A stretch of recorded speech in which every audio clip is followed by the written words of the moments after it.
Chief Dan George from up in Canada. Oh.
Osiam Nishchaya Cha Ai Squachi Ainu Manku Ai and Stachi.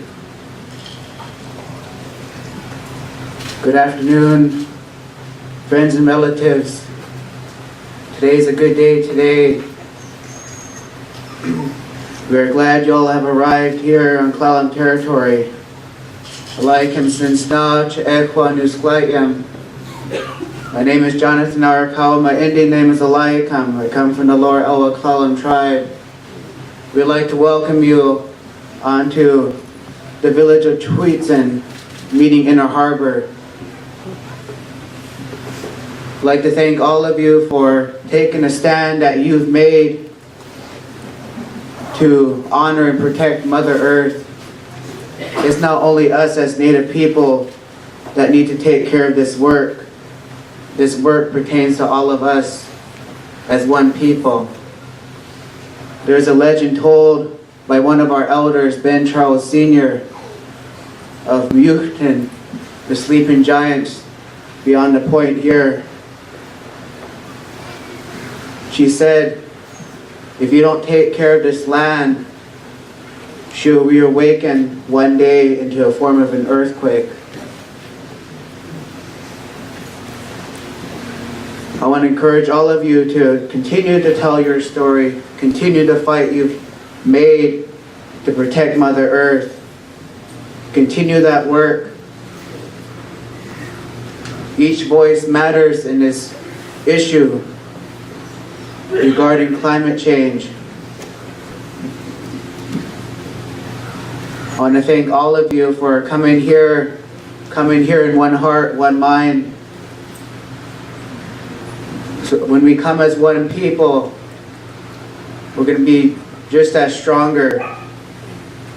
When we come, and we have to be unified. Unity. We all have to take that word to account. Not only to honor and protect Mother Earth, but to be thankful for what Mother Earth provides to us on a daily basis. What my ancestors utilized every day, the medicines, the plants, the animals, everything that was here in the beginning of time was utilized. That's why this issue means so much to Native people, because we continue to utilize what our ancestors used.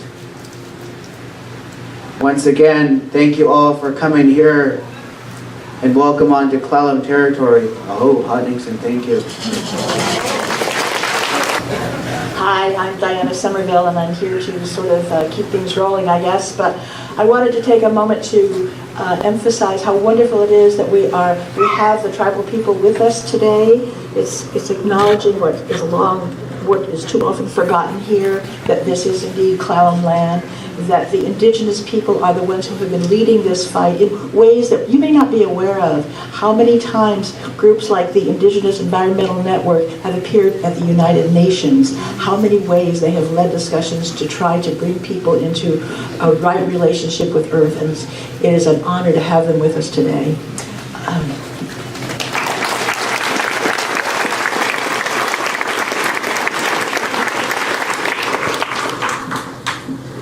I tried to think of some words, appropriate words, but what I decided to do is borrow the words from a poet named Jane Hirschfeld. This is a poem that she read at the first day of the March for Science this year.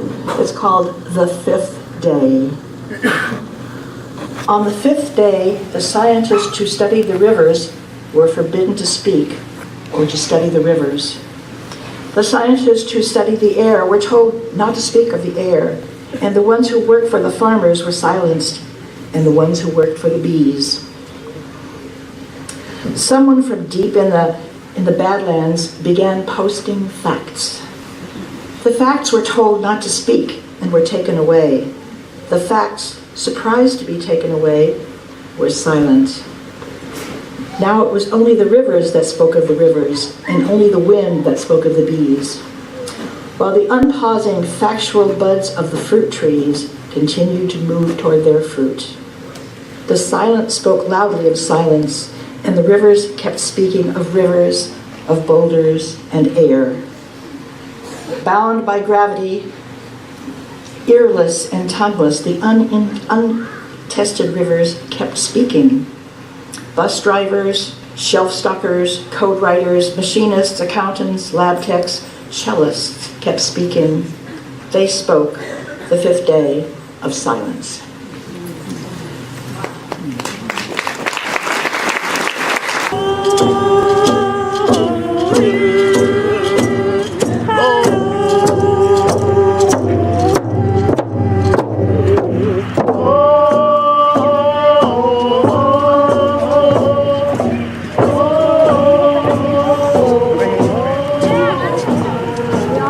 Mom went to go get Grandma back home.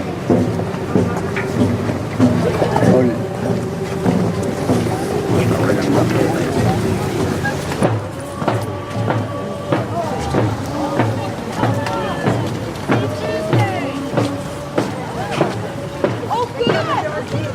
I'm Debbie. I'm Elizabeth. Hi, Elizabeth. Hi, Debbie.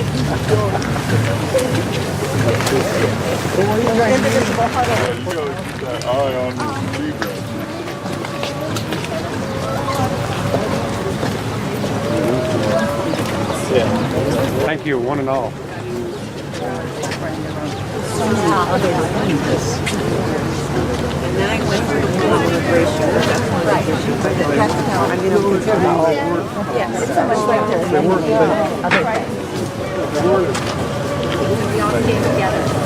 Hey, how's it going? Hey, good. Let me know if you need me to carry your sign. Are you happy? Yeah. Looks like we're in the dog park. Look, there's a dog sign. We're in the process of moving from wherever you use. Did you post it? I did. Hey there. Want to what?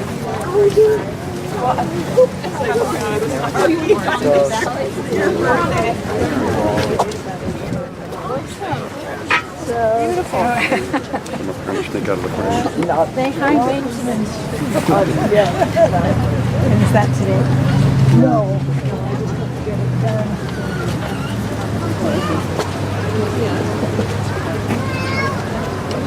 Oh, good.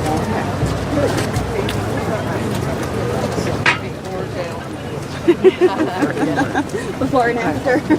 Yeah. And then there was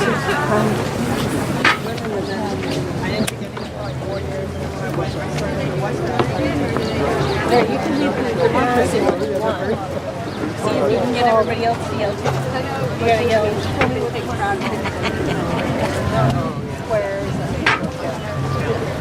Good, the orcas made it.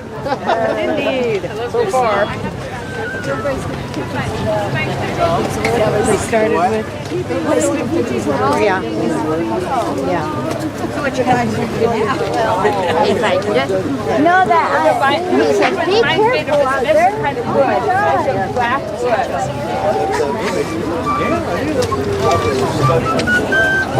Every age, size, shape, form, I missed all that part. If I missed the more exciting part. Hey there, Dale. Hello, good job.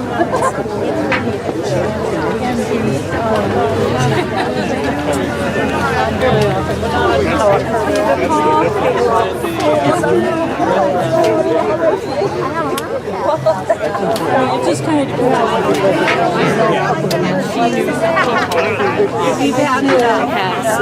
Great sign.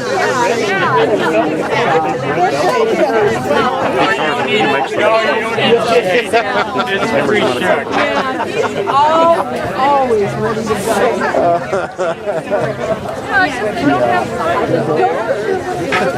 Not yet.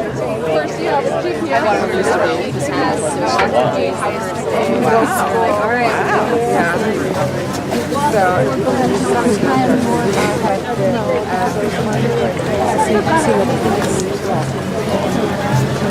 sign that says you know it's serious. The intro. What? Maybe on the way back we can go to that one.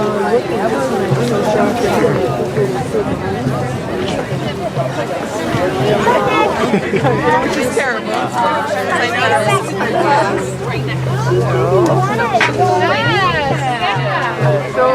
So it's awful. He's the only one in the class that I knew.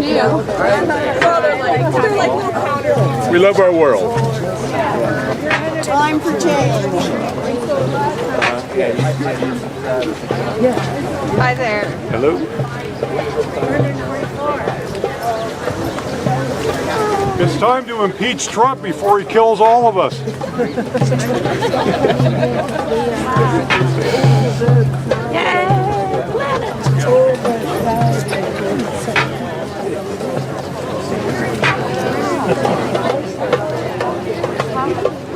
Can't get this right, none of their us matters. Thank you. Give me a picture, I can figure it out. That's trouble. CIA, I can tell already.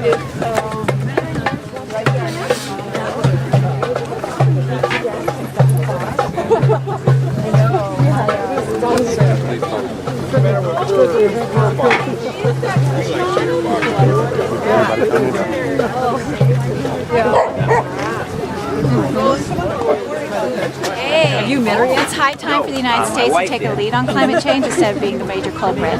Thus the flag. No, I do volunteer. This is Clallam County in action. We are powerful. Thank you. Now's the time to save the earth. Don't wait. Fake president. Standing rock.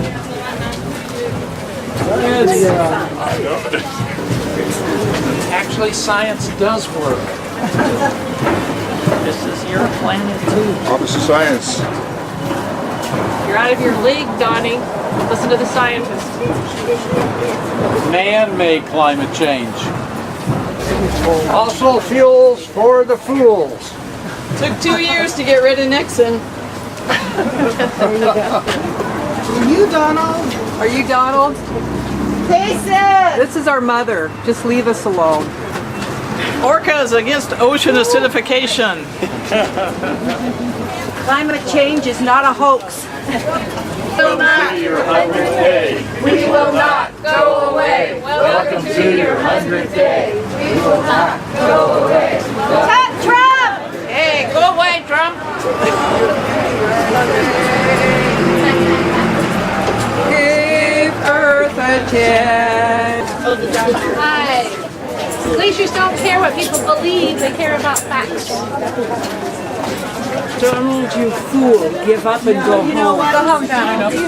Protect Earth. I think there may be 700 people here, maybe more. A lot of folks. And I very much agree with the signs that I see about a green economy creates jobs. That's what we need, a green economy, not based on fossil fuel, and it's going to create millions of jobs. So I think that's what we need. Lock him up. Resist. Protect the earth. Stand up for climate justice. My choice. Save the humans.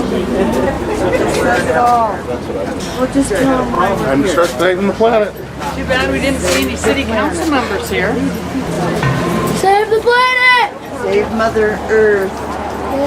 Save our waters. Save the planet. God bless. Thank you. Hey, hey, ho, ho. Climate deniers have got to go. Hey, hey.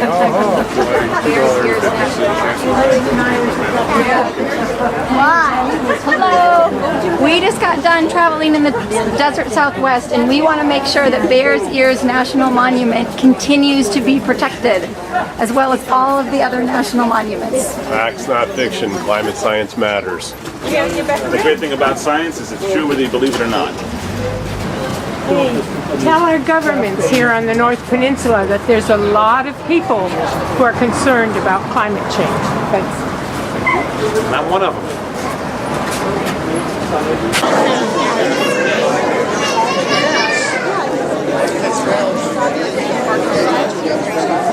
That's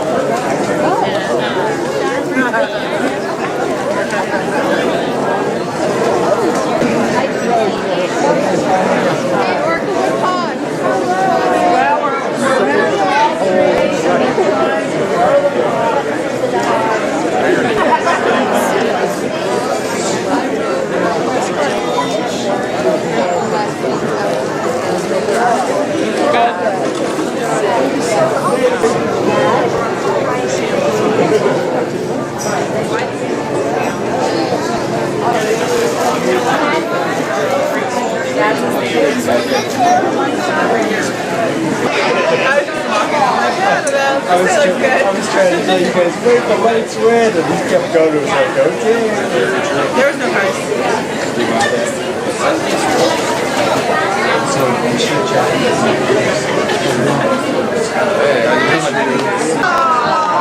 You're on camera now. Hi, Bill. Hello, how are you? I don't think he recognized me going by the first time. So wait a minute, how many people?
From Squim. Who else from Squim? Good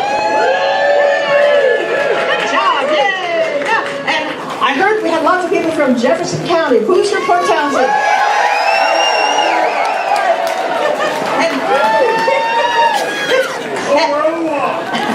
You were next. Who's from the Elwha? All right.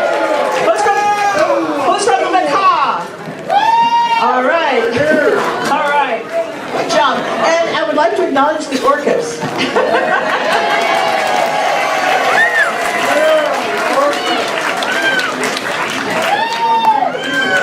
All right. Great. So this is a first to have people from the entire length and breadth of the county, which is really fantastic. So congratulations to everybody for being here and for coming together in this unique and special way. I hope it's the beginning of many, many wonderful such things. So we have just a few speakers who are going to do a few words. And I didn't have a chance to huddle with anybody to see if they need me to say special things about them. So we're just going to punt. I think that seems to be the order of the day in any case. So first of all, Vanessa, you ready to come up? All right, this is Vanessa Castle.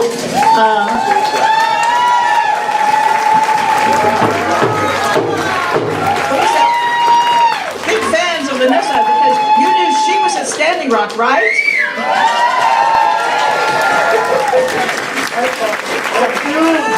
Yeah, go for it.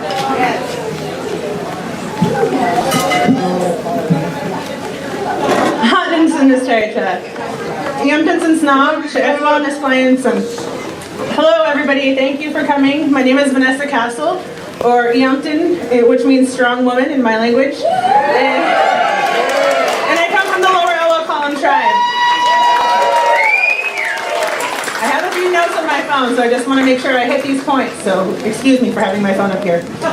I want to thank you all for coming out today and seeing a beautiful showing here. As you all know, or may not know, I spent the last 5 months in Standing Rock, North Dakota. And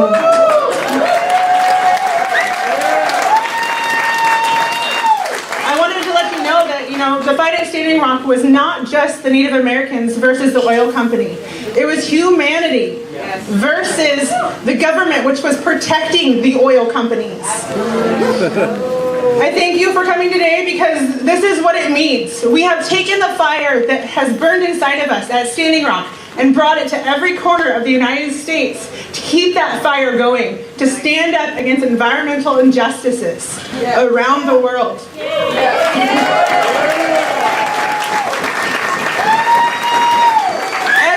As we all know, that fight is coming to our backyard. With them trying to build the Kinder Morgan pipeline, shipping the oil, the crude oil, to the Port of Vancouver, excuse me, we'll be polluting our waters with 700% more oil tanker traffic of crude oil through our front yard, which is my traditional territory where my family fishes from, where we provide food for ourselves, where our fish swim and our orcas swim, where our birds eat the fish that come from those waters. It won't just affect what's in the waters, it will affect all of us and everything that eats anything that comes out of these waters. It is our obligation to stand up and say no. We need to pair up with our First Nations brothers and sisters and our relatives to the north and stop this before it even gets to our ocean. Stop it before it comes out of the tar sands. We need to pair up with the First Nations. There is a movement called Pull Together that's pairing with the Tsleil-Waututh Nation up north of here that is creating a massive movement. They're having local events that you are all welcome to join. One of the events coming up is going to be on May 25th through 28th. They are doing a 4-day walk, and it's a walk for the Salish Seas. That'll be located in Victoria, just right across the water. Also, right now I'm currently in school. I'm a full-time student in college down in Oregon. And down in Oregon they're facing the Jordan Cove liquefied natural gas pipeline. We're also standing up against that and saying no. The local tribes, the Clallam tribes, are pairing with all the local activists and people like yourselves to stop this before it gets approved again. Once again, I would like to thank you all for coming. Tonight, if any of you want to know about some of the things that happened in Standing Rock and see some of the documentation, we're having a video that was directed by some of my friends at Standing Rock. They're playing it at the Heritage Center at 7 p.m. It's called Awake, A Dream from Standing Rock. Please come and join us and watch and learn about the things that actually happened. The social media movement with Standing Rock was the only thing that created such a massive awakening. If it wasn't for social media, we wouldn't have seen the response that we saw. If it was just up to mainstream media, you would have never heard about it. Our voices are being heard because we are getting those words out there. It is up to all of you to share what is going on. Every time you see something that you don't agree with that needs to be told, tell those stories, talk to your neighbors, share it on social media, because that's how it happened at Standing Rock. We awoke the world for the injustices that were happening.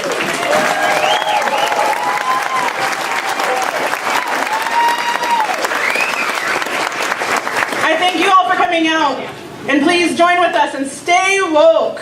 Please tell your neighbors, tell your friends, tell them the effects that it will have on them directly. This is going to affect the next 7 generations. Thank you. Things people tend to forget is that climate change is here now. I just read that the level of carbon dioxide in the global atmosphere is so high that no human being has ever lived with this level of carbon dioxide in the atmosphere. We have no idea what this means, except those are the measurements. We don't know what it means in terms of our lives. So things are happening.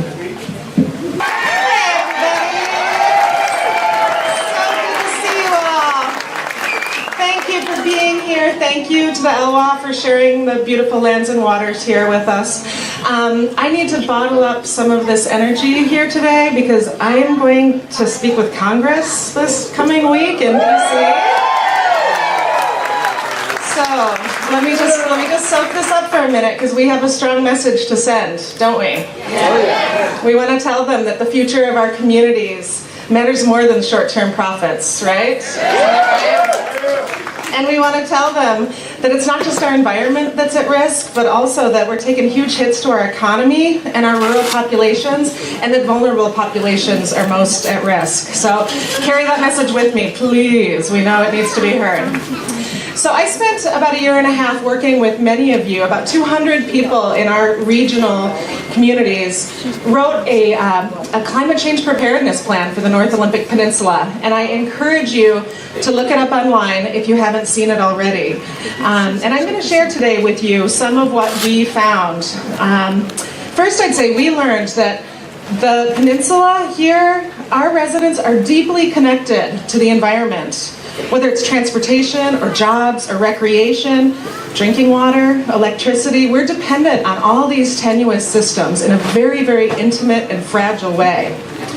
Second, we learned about the research, science, real science, that tells us that change is already happening and more of what we can expect in the future. And that's what I want to talk with you about today, okay, is a little bit about this concept of climate change. What does it actually mean? What does the research actually tell us? So when we think about climate change, sea level rise comes to mind, obviously, because of where we live, right? And we anticipate certainly certain locations to be inundated. But the more immediate threat, and what we're seeing already, is that when you take sea level rise in any amount and you pair it with storm surge or king tides, or maybe all three of those things, that you get much greater impacts. And we're already seeing things like inundation in utility boxes in downtown Port Townsend. We're seeing our ports, where there are millions of dollars of capital infrastructure, not knowing how they're going to maintain those, and governments not knowing how on earth, especially with the federal administration, we're going to be able to pay to maintain that infrastructure. These are very real questions right now. Let's talk about drought, right? Most of the report we wrote was completed in 2015. We went into the year with 0% snowpack in many places, record low rainfall, high temperatures, and the data tells us that we can just expect more and more of that over time. We're going to get higher precipitation rates in the winter, with less of that falling as snow, more as winter. We'll get back to that. Less precipitation in the summer. And that's concerning for many of us who rely on snowpack for our drinking water, but also when you think about the food we eat, the irrigation we need for agriculture, huge, huge impacts. The forests, which are critical to our economy and why so many of us choose to live here, face incredible stresses from drought too. They're susceptible to pest infestations and forest fire, like we saw in the rainforest. And how about salmon? Low stream flows mean higher water temperatures, difficult for young salmon to survive in that, and then also make it harder for adult salmon to return to spawning grounds. During our project, we were out with the macaw, and an elder, a fisherman, told us, our way of life has depended on knowing when the salmon return, on knowing when berries ripen. And we just don't know these things anymore. And that was really powerful for me to hear. The flip side of drought, of course, is a winter like we've had this year, right? Increased rainfall in the winter. We can expect to see more of that. And what does that look like? Well, looks like unstable slopes, it looks like mudslides, it looks like closed roads, and again, we have a taxing structure that doesn't allow your jurisdictions to really be able to handle those very well. Huge impacts, environment and economy. And then there's ocean acidification. We live in one of the finest regions in the world for growing shellfish. As the oceans are absorbing more and more excess carbon dioxide, the shells are becoming brittle and crumbling long before shellfish can mature. That same process is happening with the very base of the food chain, right? So we're going to see incredible impacts to salmon all the way up the food chain, up to our beloved orcas, right? So I want to tell you one last thing that I learned during the year and a half I worked on climate change pretty intensively. And that is that I needed to be more engaged, that government needed to be accountable, for both mitigating climate change, but also preparing for and adapting to climate change. So I decided to run for office, and luckily I won. Thank you. So I want to ask all of you to think about how you can engage further, including thinking about running for office, please, please, please, so that you can deepen your commitment and activism as well. Thank you all. I'll be carrying this with me to Congress. Good afternoon. Nice to be here for a worthy cause. It was suggested to me that I might be able to express how our cultural interests and cultural way of life are becoming impacted by climate change. And in order to express that concept in a meaningful way, it's helpful for you to understand who we are and what Native American culture not only represents, but how we exist. Makah is the southernmost band of New Chanuth. Our spiritual beliefs we call Clallam. Clallam provides us the means to transfer our spiritual understanding to the physical world. And in that process of transferring, we understand that there's a balance that exists in this world. In our chief's area, in his huhutlio, everything is balanced, and it's our responsibility not only to learn how to keep that balanced, but to conduct ourselves in a manner that contributes to that balancing. As the head of my family, I'm trained as from a young man what it means to be responsible to the family, therefore providing the tribe stronger standing. So this concept of climate change and its impacts to our spiritual beliefs, we are recognizing firsthand. How we express ourselves on noteworthy events is we potlatch. We potlatch for a name giving, we potlatch for a wedding, we potlatch for a memorial. And for an instance like this would be a gathering of nations. And normally I would say a prayer asking the Creator, the Lord above, help my words ring true, help my words to be meaningful, help people to remember what we gathered here today to witness. So that's the basis of a potlatch, because we don't record history in a written form. We pass history on in an oral manner. So as were I the host of this, and I'm forgetting my manners, thank you for the invitation. I'd like to thank the host for coordinating this. In Indian country, when you are invited to an important event, you do your best to honor that invitation out of recognition not only to the importance of the issue, but for the dedication and the time that was exerted by the people who find this issue so important. So that's when you hear tribal reps say, I'm here to honor the invitation, that's what they're saying. There's that whole area of dedication. And so for your folks' dedication to this issue, Klako. So as we began to understand what the potlatch means, I have a number of Indian names, and when I'm acting appropriately at a potlatch name giving, I stand my name up. People from west coast of Vancouver Island, I have a number of names, but my most senior name, the name that draws the most responsibility there's a hierarchy as you get older. When I was a younger man, I received one of my dad's name. As I proved more capable, I got a more influential name with more responsibility. As the head of the family, I'm in charge of my extended family. At a potlatch, when I stand the name up, that means I'm singing a song in support of the event so people will remember it. I'm putting my dancers on the floor. There's one dance that belongs to the song, and the song always belongs to a name. And why this is so critically important is because as we transfer our spiritual understanding of Clallam into the physical world, Clallam is also the means we govern our actions. You have to be like I couldn't apply for a Club Quali. My uncle would have to sponsor me in. It couldn't be my dad or my brother.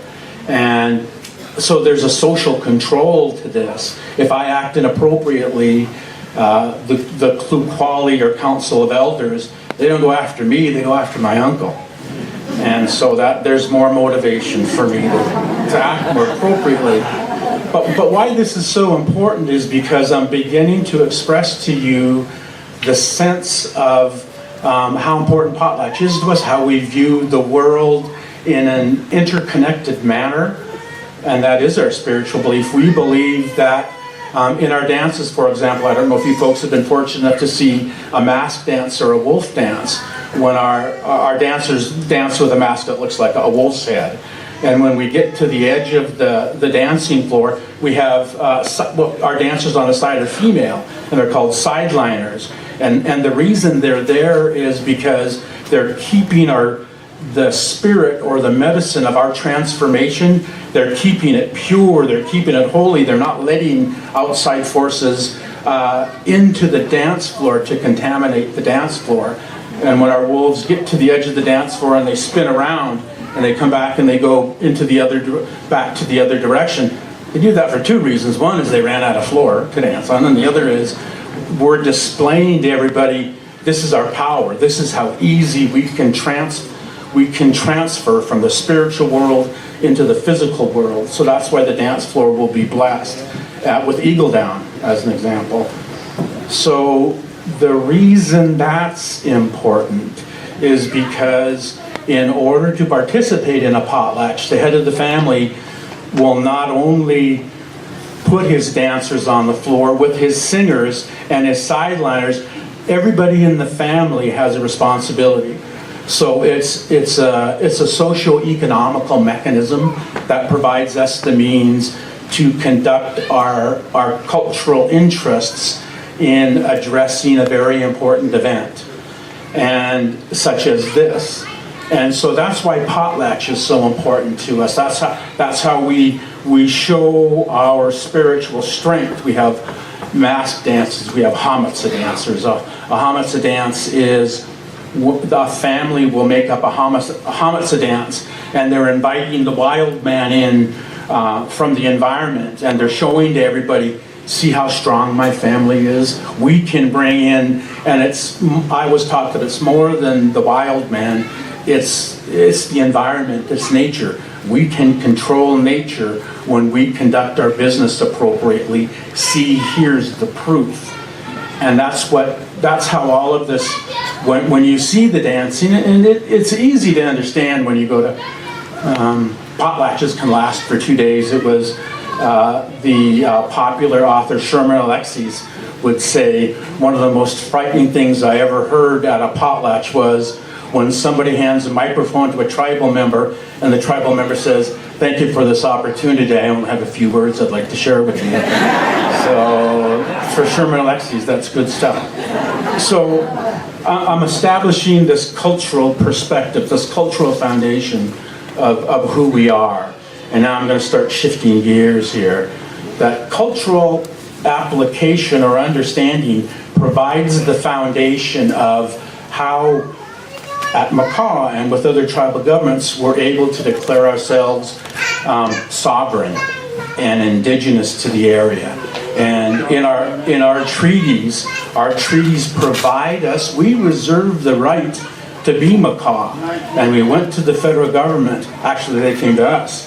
But what we said was, we'll work with you, but we deserve the right to maintain our cultural identity. So when you're addressing treaties in Washington State, it's more than fishing rights. It's more than the right to collect salal and berries in open and unclaimed areas. It's the legal vehicle that provides us the means to maintain and to continue to build on that our cultural identity. And so now I'm shifting into, through the treaty as a legal vehicle, that inherent sovereign authority now is shifting, and it's manifesting itself into tribal governments. And in tribal governments now, we have the ability to work with our federal and state partners. With our federal partners, we're able to use every tool at our disposal. Trust responsibility is a very effective tool, and that's the federal government's legal and moral obligation to make sure tribal governments are being treated fair in a number of transactions. At Makah, we've been successful using that leverage to work with the Coast Guard, and through government-to-government consultation, we were able to express the Coast Guard through an OPA 90, Oil Pollution Act of 1990. A regulation in that rule was the Marine Salvage and Firefighting Rule. So the Coast Guard was updating that rule, and what we expressed to them was, we have treaty interests here.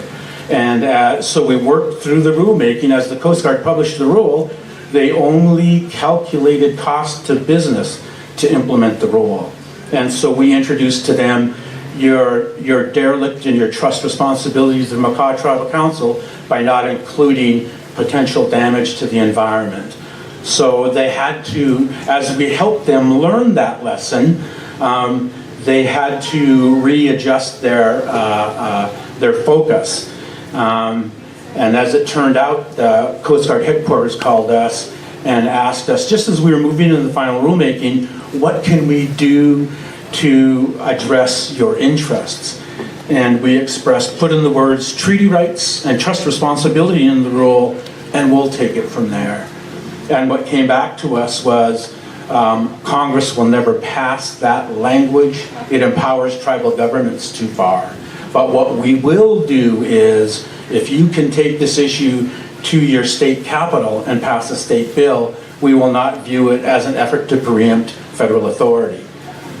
So I called up Dale Jensen at the Spills Pro, and I said, man, we've got the tugboat if we can pass a bill. And we did, and we worked with the state legislature. And that's a form of oil pollution mitigation. And there are any number of actions, and shame on me for not knowing, more than 50 engagements and more than 10 times that tugboat, which is paid by industry, mind you, at over $2 million a year. It's had over 10 instances when it actually connected a tow line to a stricken vessel, and I count each one of those 10 as an oil spill that we prevented. So,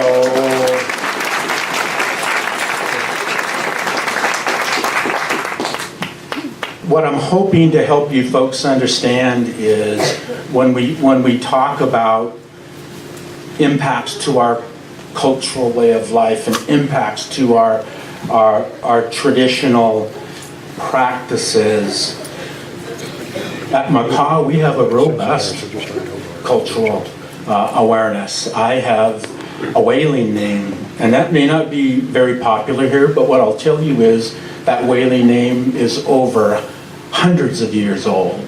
My Indian name, and I would only share it with you if we're at a potlatch, but my Indian name means strength of spirit, to keep the canoe and the harpoon throw straight.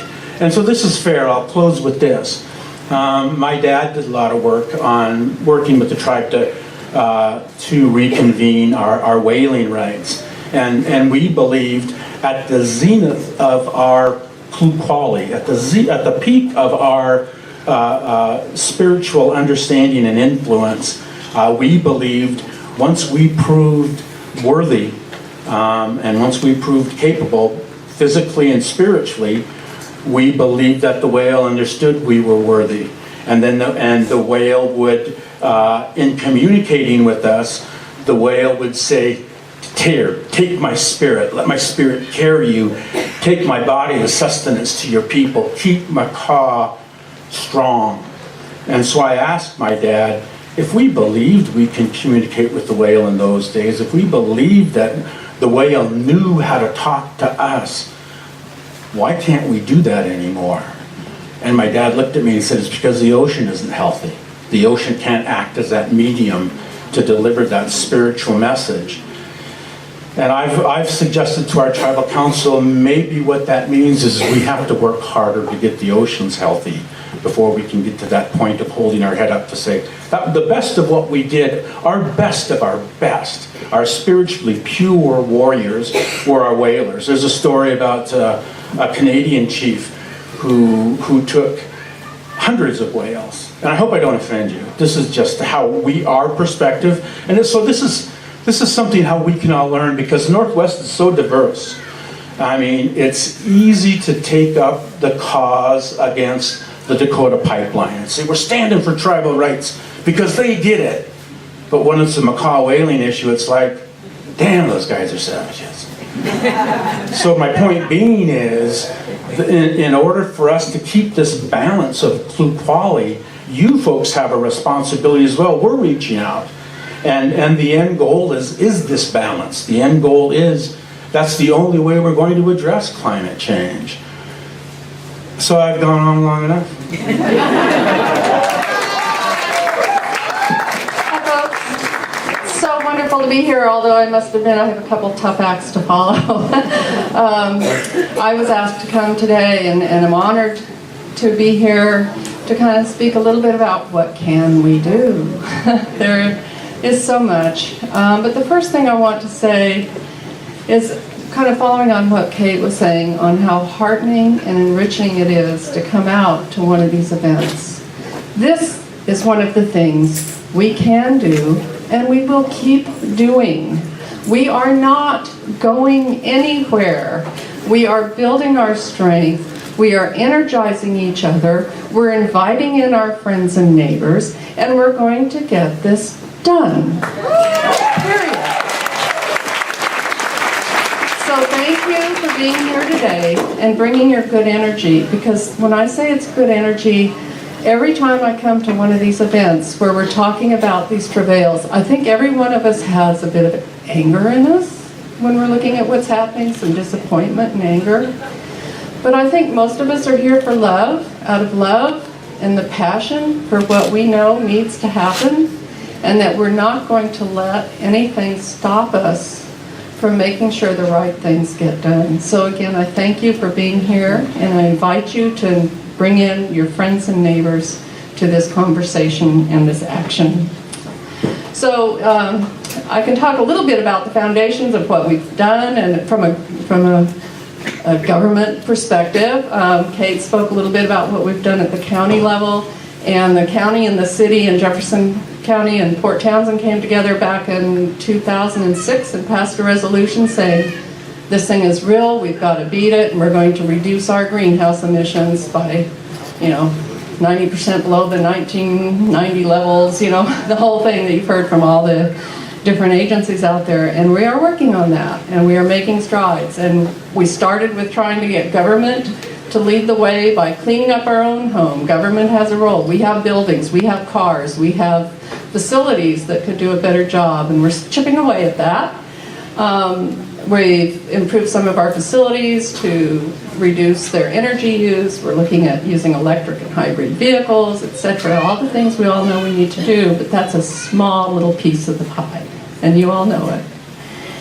And so we're going to continue to work with our state and federal governments and push hard that they do more and not pull us out of what needs to be done. I think in the end, we've passed that tipping point. And that tipping point hopefully is not the climate tipping point, but the tipping point of where the people of the world know what has to be done, and we will all see it get done. So that comes back, though, to the individuals. What are we going to be doing as individuals? We've all challenged each other, ourselves, our neighbors, our businesses to do things. And so how are we going about doing that? And when we looked at our own emissions in Jefferson County, and I imagine they're probably very similar here in Clallam County, we realized that some of the big issues we have are with transportation. That is, in a rural environment. We all have to get long distances, and oftentimes that's with cars and vehicles. And so transportation is a huge challenge. And so we each have to look at our own behavior. And I know I look at mine, and I'd love to have a new electric car. And I'd love to have a body that allowed me to ride a bicycle. But that's not happening for me. It might be for you, and I applaud you, and I encourage you to do that. But maybe, like me, you can kind of look at organizing your trips. So you only have to make one trip, and you don't have to backtrack and go back and forth. Or you can work to leave your car at home 1-2 days a week. Everybody can do something to impact our transportation. Another thing you can do is when government's coming out, and we're working regionally, the project that Kate mentioned on understanding the impacts to climate change was a regional effort. There's, we all know climate knows no boundaries. They especially don't know the boundary between Clallam and Jefferson County, right? I mean, this is the North Olympic Peninsula. We all live in this beautiful, pristine place that we all want to save. We all share her. So we worked on that as a region, and now we're working as regionally to bring in charging stations for electric vehicles, paving the way to make it easier for people to get electric vehicles and use them to help minimize our transportation needs. We also have to build infrastructure for more biking trails. So even if you don't have that electric car, or you're not riding your bicycle, give us the political will, give us your backing and your permission to move forward on those kinds of projects so that we can build that infrastructure for what has to happen next. There's a lot more we can do individually. I think we're getting rained out here. I want to mention, though, a couple of things. We've benefited from working with several nonprofits in Jefferson County who came together to help us put together a wonderful website. It's called Jefferson Can, all one word. And can you guess what CAN means? Climate Action Now. And that website has been put together so you can go up there, and if you want to find out how do you go about switching over, how do I find an electric bicycle, where are the bike trails, where are the recycling centers, what's transit, okay? It's very localized information to empower you to make the changes that you can make, that you can share with your neighbors. It's an easy website to remember, jeffersoncan.org. Share it with your friends, your neighbors, your colleagues. Another thing you can do, maybe even tomorrow, there's a wonderful movie showing in Port Townsend right now called Tomorrow. Yeah, we had a special showing. We were at, and actually it opened in Port Townsend and New York City at the same time. The U.S. release. Woohoo! And it's all about empowering us. What we can do, sharing wonderful, inspirational stories of what can be done. It sparks the imagination and the enthusiasm. Please come over. If you can make it to Port Townsend, come see it. I'm sure if you can't make it to Port Townsend, it will be coming out more broadly soon. Keep your eyes open for it. Very simple name, Tomorrow. What time and where? It's showing at the matinee at the Rose Theater. You can look it up. 4 o'clock? Thank you, Debbie. Yeah, 4 o'clock at the Rose Theater. Great movie! Yay! Great movie. And I'm just going to end with this one last thought. And it kind of loops back around to what we can do and using our very positive and open energy to make this happen. I was so encouraged yesterday when, in a bit of a dark moment, as I was listening to the radio, as I want to do often as I'm going about my chores, listening to all the interviews with voters for the current administration asking about the 100 days. And it was kind of some hard listening. But at the end, there was this one gentleman that was just singing the praises of everything that's happening, and I'm trying to accept that we all have our different perspectives, and that's fine. But the questioner came around and said, well, what do you think about climate change and what's going on with that? And there was a long pause. And he said, I never really understood that before. I didn't think about it much, and I just thought it was this hoax, these people trying to, cause us to spend a lot of money that we didn't need to spend, and we had more important things. But I'm seeing things now that kind of make me wonder. And I'm really worried about that, and I want to learn more, and it's hard. It's confusing. There's a lot of information out there. So I ask you to keep your hearts open, and to keep your minds open, and keep your arms open for your friends and neighbors who previously weren't awake to this. As to say, stay woke up and wake up others. That's what we can do. Thank you. Boy, do I know a crowd that's excited to hear one more politician talk with us. I do want to thank all of you for the opportunity to be with you today as we stand together with one voice to proclaim our commitment to combating climate change. Thank you all for being here, and thank you to our hosts and the organizers of this event for allowing us to be here today.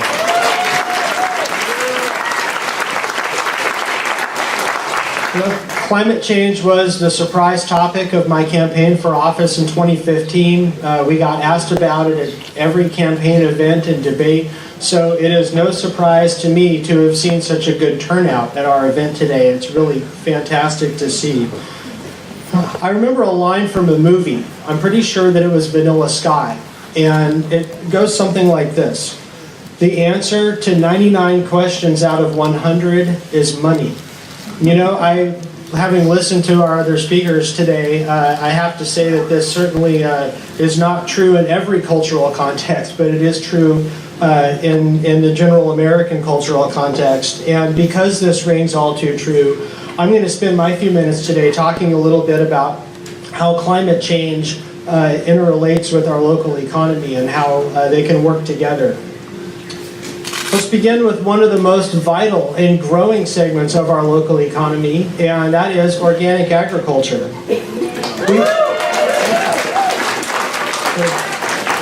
We are really, truly fortunate to be surrounded by some of the very best producers of organic produce, vegetables, fruits, grains, grass-fed beef, pastured pork, organic chicken that you can find anywhere in the world. And I have some good news to share.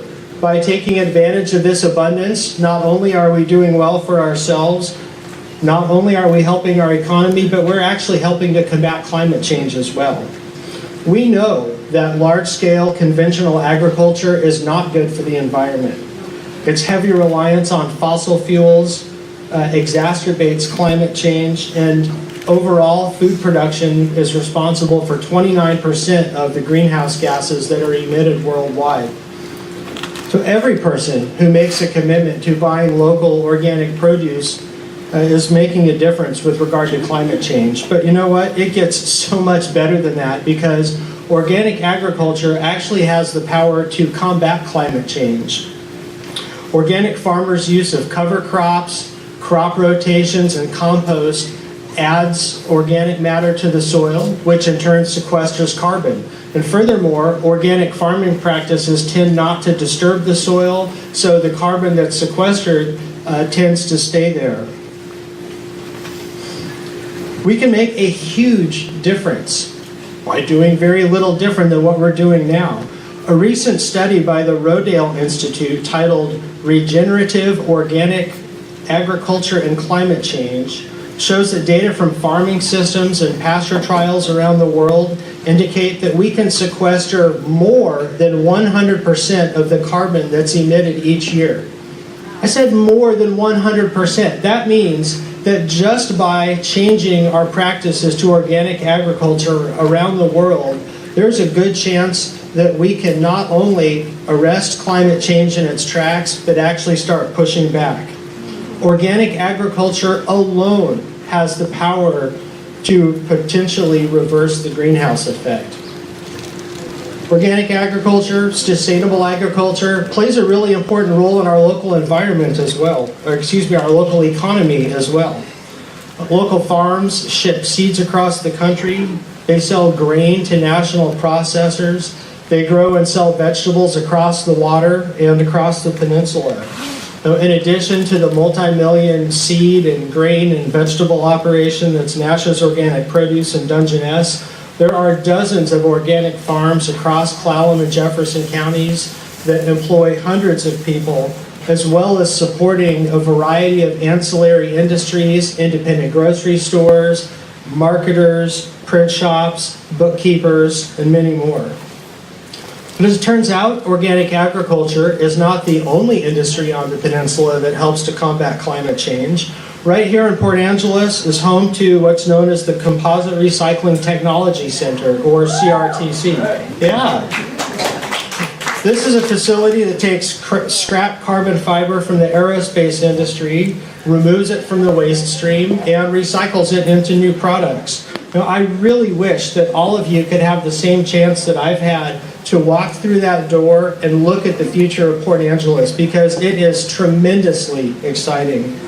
Now, carbon fiber reduces the weight of airplanes and automobiles, meaning they require less fuel. It's high strength and durability, make for longer lasting parts.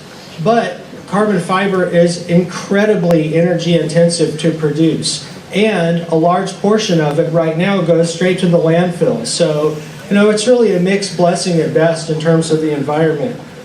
But if that scrap carbon fiber never makes it to the landfill, if instead it's diverted, recycled, and repurposed into a new product, then the energy that was used to create that carbon fiber is not wasted. Furthermore, some other material is not going to have to be cut down or mined or manufactured in order to make that product. And new products made of recycled carbon material last longer and require less maintenance than what they're replacing. The CRTC already employs nearly a dozen people here in the Port Angeles area. They're just getting going, and these are great family wage jobs. If they continue to meet their growth projections, then within 5 years, they're going to be employing more like 100 people. So young folks who want to stay here in Port Angeles and raise a family have a potential career track that's going to be not just good for our environment, but good for our local economy as well. So it's really an incredibly exciting opportunity. It's a win all the way around for our community. So, that is that. Thank you. Don't worry, I'm almost done. So while organic agriculture and carbon fiber recycling are a couple of local industries that can have a positive impact on climate change, as you all know, we are already experiencing the impacts of climate change. And so we're working on a variety of strategies to help adapt to what we're experiencing. One example of that would be the proposed off-channel reservoir that we're hoping to build off the Dungeness River. This would collect rainwater when it's plentiful and support irrigators on the eastern side of the river when they need the water to support their operation. This is just one example of a mitigation strategy, but projects like this are also good for the economy here in the North Olympic Peninsula. So it's been quite an afternoon. There's more work to do, so I am going to go ahead and wrap my comments up, but I would like to leave you with some words that were spoken by former Secretary General of the United Nations, Ban Ki-moon. I believe that these words are just as applicable and appropriate today here in the North Olympic Peninsula as they were on the floor of the General Assembly or as they are across the Pacific Ocean in South Korea. He said, saving our planet, lifting people out of poverty, advancing economic growth, these are one and the same fight. We must connect the dots between climate change, water scarcity, energy shortages, global health, food security, and women's empowerment. Solutions to one problem must be solutions for all. So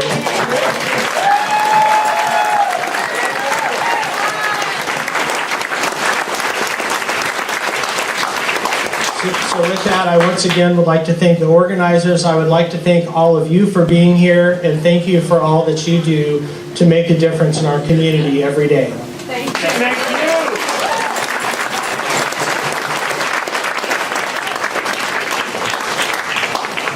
you. Isn't it great to know there are answers?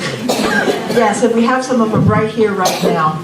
And thank you all for being patient and putting up with the rain. And there's still some seats here if you want to come in, because we have one last little treat for you for being so good and so wonderful, which is the Peace Choir. This is our home. We know there's no place left to go. This is our home. There's no place else to go. There on some other planet we can hop onto. We shall not be moved. We shall not be moved. We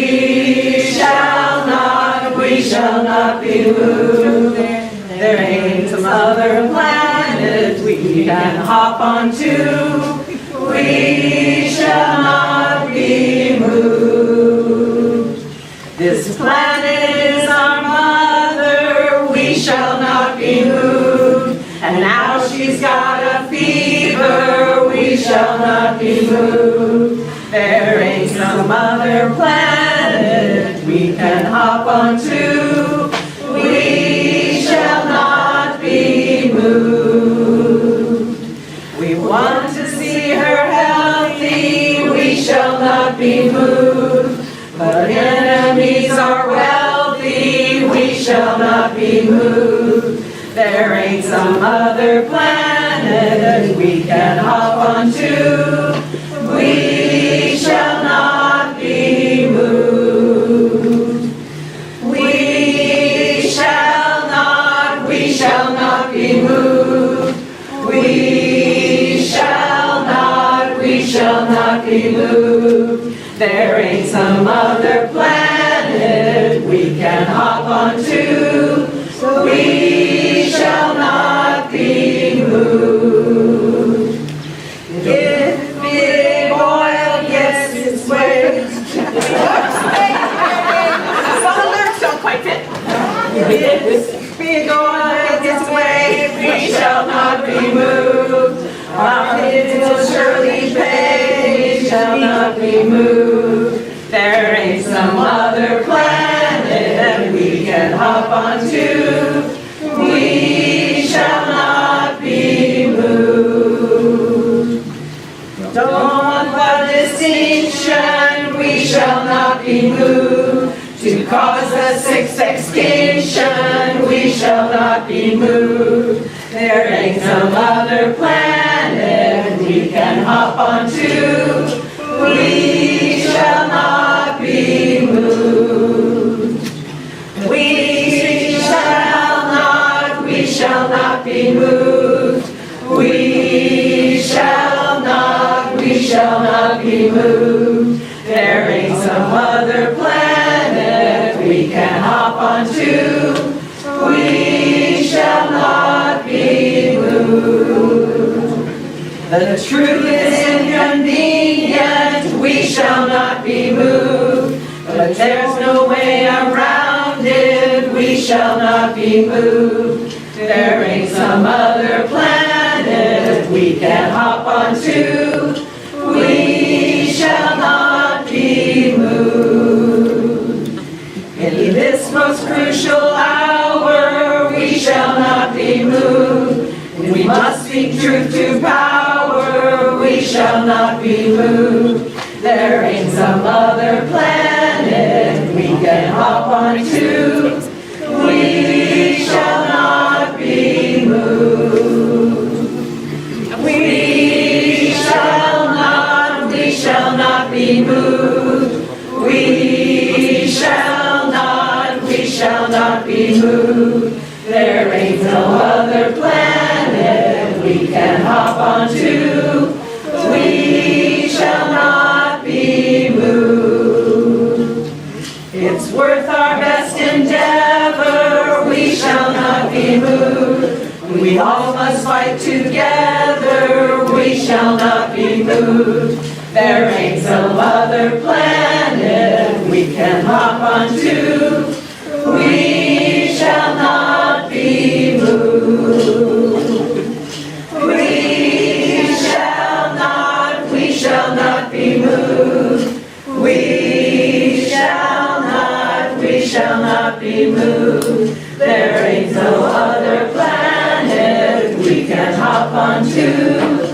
We shall not be moved.